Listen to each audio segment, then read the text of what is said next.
In Lecture 17, we're going to be looking at some more trigonometric equations, particularly equations that aren't as simple, meaning just linear equations like we saw in Lecture 16.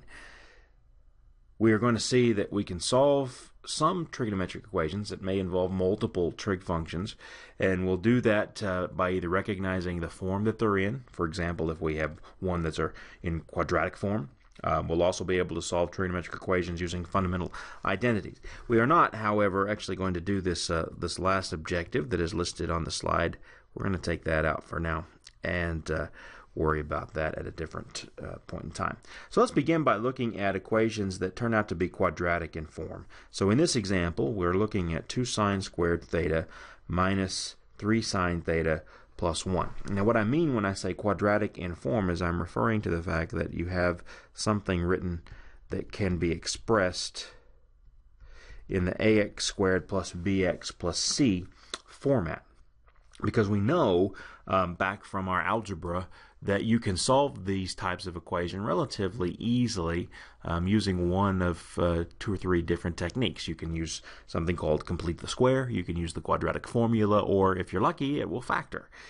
What I want you to recognize is that in this example, 2 sine squared theta minus 3 sine theta plus 1 equals 0 may not look exactly like this, but with one substitution, if we let u equal sine of theta, notice this equation now becomes 2u squared minus 3u plus 1 equals 0.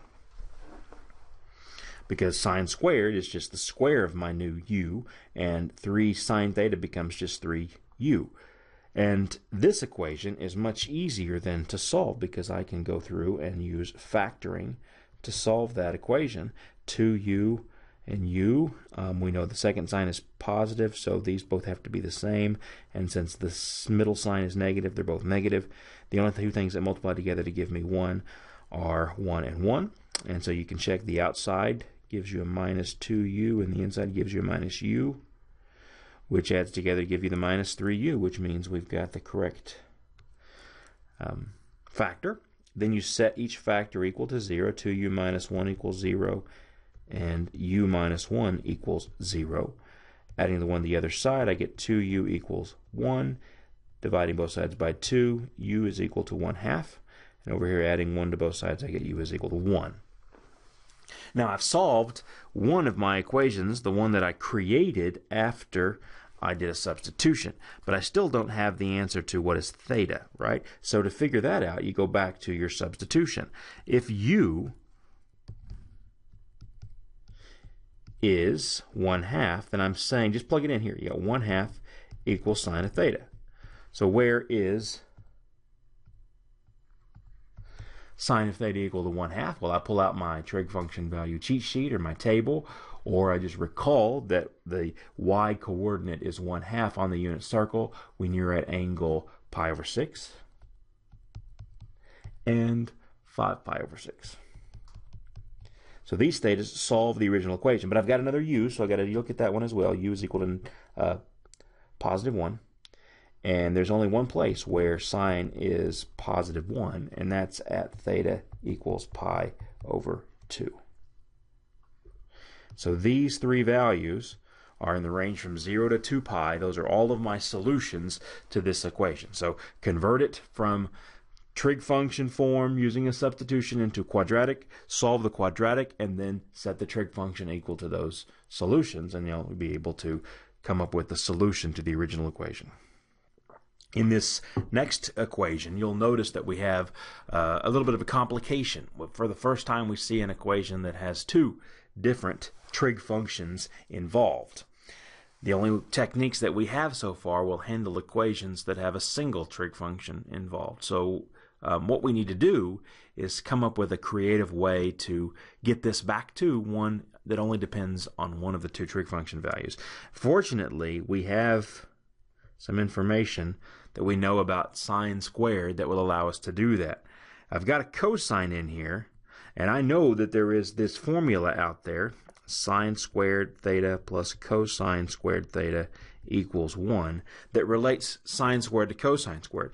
If I were to move this to the other side and say sine squared is equal to 1 minus cosine squared of theta, notice that I now have something that I could plug in for sine squared right here.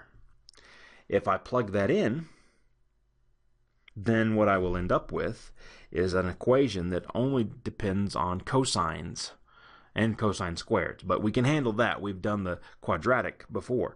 If we plug this in, notice what we get. 3 cosine of theta plus 3 is equal to 2 times 1 minus cosine squared of theta. Only one trig function value shows up.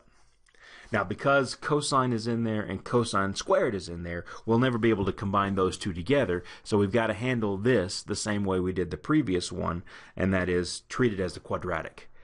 To do that, let's get it in standard form, meaning let's get it equal to 0. First, I'm going to simplify both sides. I get 3 cosine of theta plus 3 equals, and when I distribute the 2, I get 2 minus 2 cosine squared of theta. Now I want to move both of these factors to the left-hand side, so I'm going to subtract 2 from both sides. I'm going to add 2 cosine squared of theta to both sides, and end up with 2 cosine squared of theta plus 3 cosine of theta plus 1 equals 0. And now we're going to go back to our strategy for quadratic forms and do a substitution. Let's let u equal cosine theta. Then this becomes 2u squared plus 3u plus 1 equals 0, which we can solve as a factoring problem. 2u and u, plus and plus, and a 1 and 1 works. You get 2u plus u is 3u. So set each factor equal to 0. 2u plus 1 equals 0. Subtracting 1, you get 2u is equal to negative 1, so u is negative 1/2. And over here, you get u plus 1 equals 0. Subtract 1 from both sides, u is equal to negative 1. Okay, now we have what u is. So recall, we're going to come back to this thing right here where we did the substitution and stick those u's into that guy. So if u is negative 1/2, then negative 1/2 has to be cosine of theta, which means theta is, where is theta, so that cosine is negative 1/2. That would be 2 pi over 3 and 4 pi over 3. And I looked those up on the table. If u is negative 1, then I get negative 1 is equal to cosine of theta, which means theta has to be, where's negative 1? Where's the x-coordinate negative 1? It's over at pi. So there are your 3 answers to that trigonometric equation. Now, unfortunately, I have had a little bit of a snafu here with the trigonometric lecture videos, that this requires additional trig identities that we haven't covered yet. So for now, I'm going to omit this question. We can come back to it later, but this right here and this right here, because we have both a 2 theta and a theta involved, those are 2 different trig functions that we can't solve at the same time. We have to use some other trig identities actually to take this guy down to a single angle formula, and we'll talk about those trig functions or those trig identities in a later lecture. This problem is going to give us a similar practice to what we just saw in the previous example. When we see cosine squareds and we see a sine, we know we need to convert cosine squared into sine squared using sine squared plus cosine squared of theta equals 1. We know that cosine squared of theta is 1 minus sine squared of theta. So I can plug that in right here and have 1 minus sine squared of theta plus sine of theta equals 2. Okay, so I'm going to get this thing equal to 0 again and do the quadratic form trick. Oh, That's not what I wanted to happen. My apologies. Tapped a button on my computer here. All right, so we've got, let's do minus sine squared theta plus sine of theta, and then subtracting 2 from both sides, minus 2. Actually, that becomes 1 minus 2, which is a negative 1, equals 0. And to get the minus sign, so you don't have a minus in front of your leading coefficient, I'm going to do multiply both sides by a negative 1. Sine squared minus sine theta plus 1 equals 0. That's just an extra step for cleaning it up. You don't have to do that, but it'll make factoring go a lot easier if you have that one positive. So now we let u equal sine. So we have u squared minus u plus 1 equals 0. Now, even though I kind of alluded to factoring, what's going to happen here is you see that this one does not factor.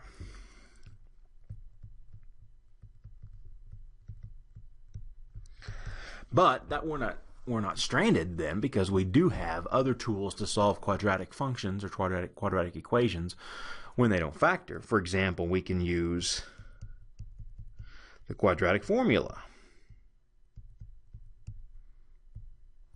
X is equal to negative b plus or minus the square root of b squared minus 4ac all over 2a. That's a little song that I had a student teach me so that I could remember the quadratic formula. I'd taught for years and didn't know that there was a song to remember this by. But if you have a u squared plus bu plus c equals 0, then you can use this formula right here for u to figure out the solution. So in our case, a is 1, b is negative 1, and c is 1.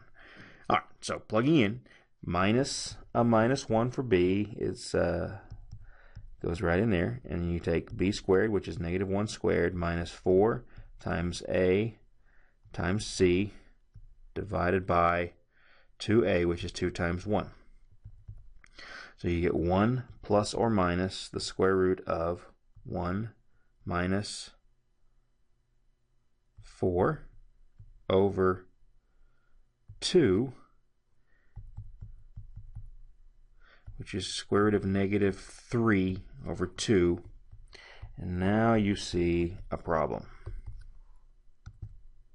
So now think about what this means. This means that the only value of u that will satisfy this equation right here has to be a complex number.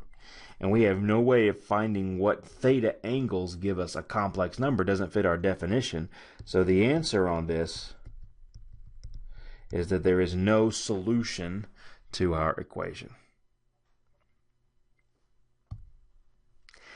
And unfortunately, this last problem is also in the same circumstance as the earlier one, that we need trig identities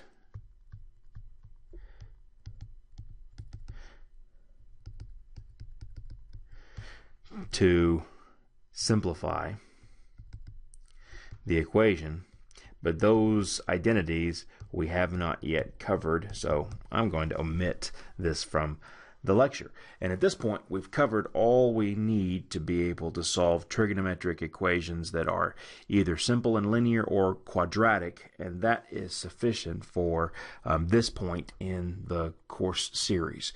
And at some point after we've covered trig identities, we may come back and look at these functions again, or these equations, and determine what could we have done to solve those particular examples.